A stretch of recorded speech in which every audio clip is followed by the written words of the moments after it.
So mga tol, matapos pong umani ng maraming reaksyon ang pag-congrats ng Ring Magazine sa pagkapanalo ni Pilipino former 3 Division World Champion General Casimero dito kay Luis Nery sa laban nila na naganap sa Japan nitong June 6, kung saan tinapos lang po sa loob ng round 4 ni Casimero itong si Luis Nery. Nasundan pa nga po yan ng post ng Ring Magazine mga tol at tinanong kung sino daw ang next para kay Casimero. Sobrang dami nga din po ng reaction sa post na yan ng Ring Magazine, at kung pupunta po tayo sa comment section, walang ibang sinasabi ang mga boxing fans kundi si Inoue na daw dapat ang sunod na labanan ni Casimero. Paliwanag po ng mga boxing fans mga tol, meron pa daw kasing unfinished business itong dalawa. Maglalaban dapat sila noong 2020, hindi lang natuloy. Kaya ngayon, gusto ng mga fans na matuloy pa rin ang laban na yan.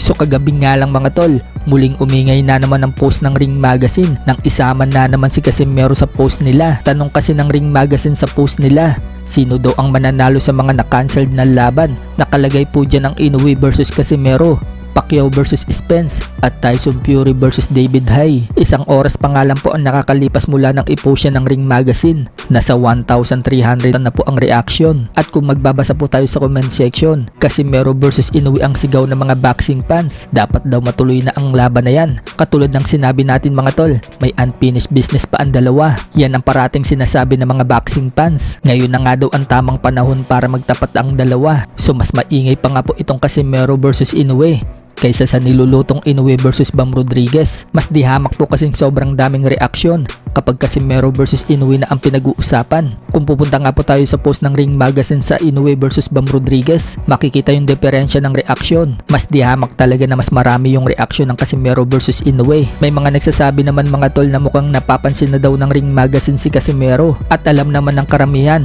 na ang may-ari ng Ring Magazine ngayon ay walang iba kundi si Torque Alalshik. Kaya napapansin na daw ni Torque Alalshik na sobrang dami pala na nagkaka-interest ng Casimero versus Inoue. Baka kalaunan, ipagtapat na daw yung dalawa. So ang kailangan na lang ni Casimero, tuloy-tuloy ang maging panalo niya ng impresibo at maging world champion muli. Yan muna ang i-focus ni Casimero. Darating din kasi yung time mga tol na papalag itong si Inoue kapag may hawak na siyang belt. Si Casimero na din po ang nagsabi mga tol na wala na siyang paki dito kay Inoue. Kahit daw kasi hamunin niya itong si Inoue, ayaw naman daw siyang labanan. Pero kung papalag daw si Inoue sa kanya, palag din daw siya sa 122 pounds or kahit sa featherweight division. Sa kabilang banda naman mga tol, naganap na po kahapon ng motorcade ni Casimero. Tumungo po sila sa Baybay Leyte, kung saan kasabay ang boxing event po dyan sa amateur ng Cuadro Alas Promotion. Nag-spits nga po dyan si Cuadro Alas at namigay pa siya ng mga t-shirt. Lumaban din po sa event na yan ng mga bataan niya. Bukod dyan mga tol,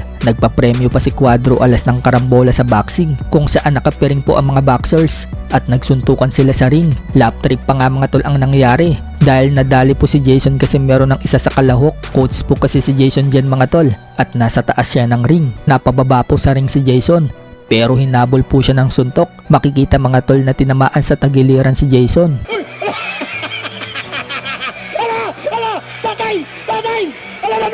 At dahil natuwa si Cuadro Alas, nagbigay pa siya ng additional ng tig-1,000.